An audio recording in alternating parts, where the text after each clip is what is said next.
আসসালামাইকুম এভরিওয়ান, কেমন আছেন আপনারা? আলহামদুলিল্লাহ, আমি ভালো আছি। তো আপনাদের সাথে একটা রেসিপি শেয়ার করতেছি।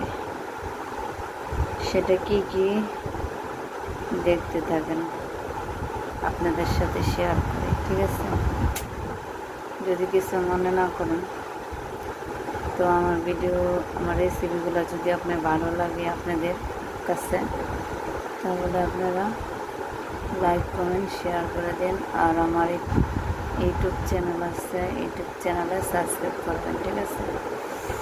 তো দেখেন, আমার সাথেই থাকুন, ভিডিওটা স্কিপ করবেন না, ঠিক আছে? তো আজকের রেসিপি আমি কী করতেছি, প্রথমেই দেখাই শুটকি, এটা শীতল পুরে শুটকি। তারপরে একটা দেখাতেছি, এটা খুবই শুটকি, এটাও শীতল করে।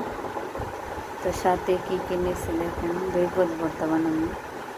কালকে আমি 11 পদের ভর্তা বানিয়েছি, এই 2টা ভাত রাখছি, বুঝছেন?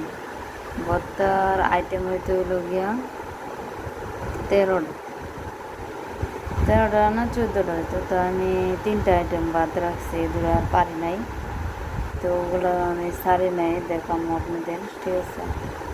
তো এগুলো আমি মরিচ কালকে রাত্রে ভিজিয়ে রাখছি, বুঝছেন? এই কারেন্ট মরিচ দিয়েছেন, লাল করতে ভিজিয়ে হয়েছে। তো এগুলো তো বাড়া সম্ভব না, কালকে 11 ফুট ভর্তা বানায় আমার সারাদিন হাত চলছে। তো এখন এগুলো আমি ভিজিয়ে রাখছি ব্লেন্ডারে, ঠিক আছে? ব্লেন্ডারে করলে ওইটা আমি তেলে ভাগাবো, ঠিক আছে?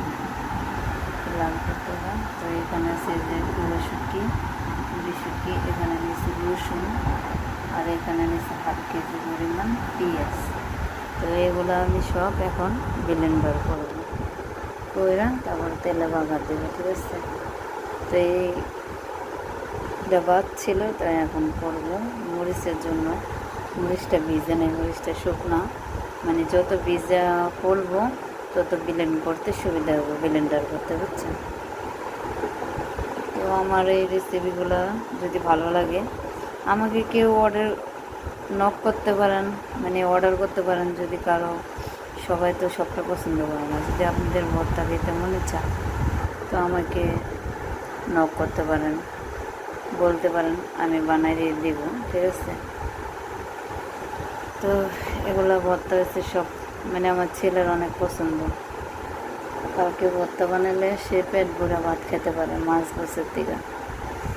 কিন্তু এর খাবারের মধ্যে আবার ব্রয়লার মুরগিটা পছন্দ, আর পাঙ্গাস